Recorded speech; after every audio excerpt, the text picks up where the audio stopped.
안녕하세요. 아재부동산TV 이소장입니다. 오늘은 부동산 계약 파기 시 주의해야 할 사항에 대해서 정리해 보도록 하겠습니다. 일단 부동산 계약은 인생에서 가장 큰 자산을 거래하는 일이기 때문에 매우 신중해야 합니다. 하지만 때로는 예상치 못한 상황으로 계약을 포기할 때가 있습니다. 이럴 때 어떻게 해야 할까요?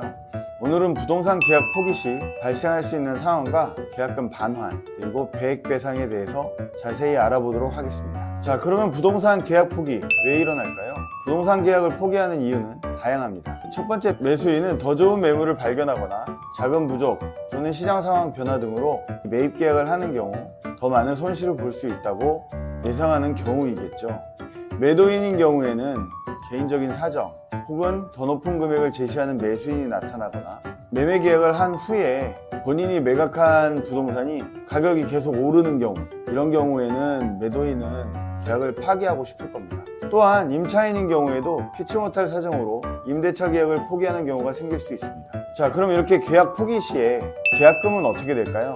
일반적으로 부동산 계약 시 매수인은 가계약금과 계약금을 지불합니다. 계약을 포기할 경우 계약금에 대한 일반적인 규정은 다음과 같습니다. 매수인이 포기하는 경우 보통 계약금을 포기해야 합니다. 매도인이 계약을 포기하는 경우에는 매수인에게 계약금의 2배를 지급해야 합니다. 이를 배액배상이라고 하죠. 자, 그럼 배액배상은 무엇일까요? 배액배상은 민법 제565조에 따른 규정으로 매매 계약을 체결할 때 계약금을 주고받은 경우 일방이 계약을 해지하고자 할 때 계약금을 받은 사람이 그 배액을 상환해야 하는 것을 말합니다. 즉, 매도인이 계약을 포기하면 매수인에게 계약금을 2배 돌려줘야 한다는 뜻이죠. 자, 예를 들어 계약금 1,000만 원을 지불했을 때 매도인이 계약을 포기하면 2,000만 원을 돌려받을 수 있습니다. 반대로 매수인이 계약을 포기하면 계약금 1,000만 원을 포기하면 되고 그 금액은 매도인의 것이 됩니다. 자, 그러면 배액배상 시 세금은 얼마나 될까요? 많은 분들이 배액배상을 할 때 세금을 내야 하는지 아니면 세금을 내지 말아야 되는지 이런 질문을 하시게 되는데요. 당연히 세금은 내야 합니다. 모든 소득에는 세금이 부과되기 때문이죠. 즉, 배액배상으로 받은 금액에 대해서 세금이 부과됩니다. 일반적으로 기타 소득으로 분류되어 22%의 세금을 납부해야 합니다. 다시 말해 2,000만 원을 배액배상 받았을 경우 1,000만 원은 계약금 반환이고 나머지 1,000만 원에 대해 22%인 220만 원의 세금을 납부해야 합니다. 자, 그럼 계약이 파기되면 중개수수료를 어떻게 해야 할까요? 계약은 되었고 계약 해지의 원인이 중개사의 책임이 아니라면 중개 업무를 담당한 공인중개사에게 지불되어야 합니다. 공동중개인 경우에는 각각의 공인중개사에게 지불해야겠죠. 공인중개사분들이 걱정하는 부분이 여긴데요. 당연히 계약이 해지되어도 공인중개사는 중개수수료를 받을 수 있습니다. 또한 예상치 못한 계약 해제 시 중개수수료 때문에 문제가 되는 경우가 종종 있는데요. 미리미리 특약 문구를 넣어두는 것이 논란의 소지를 없앨 수 있는 방법이 되겠습니다.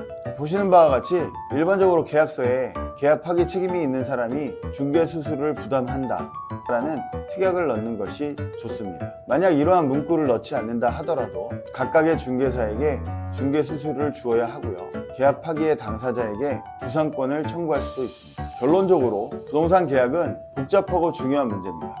계약서를 작성할 때에는 다음과 같은 사항을 꼼꼼히 챙기시면 조금 더 책임 소재를 명확히 할 수 있어 좋습니다.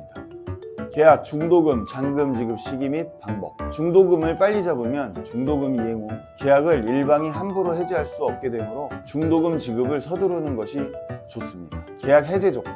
계약 해제 조건에 따라 해제가 쉽게 또는 어렵게 됩니다. 이에 따라 특약사항에 계약 해제 조건을 넣으시면 보다 더 자세한 계약 내용이 되겠죠. 세 번째, 배액배상 조항. 이것은 계약서의 기본적인 사항입니다. 네 번째, 중개수수료 지급 조건. 중개수수료를 차후에 문제가 생겼을 때 누가 지급하느냐에 대한 내용을 작성해 넣는 것이죠.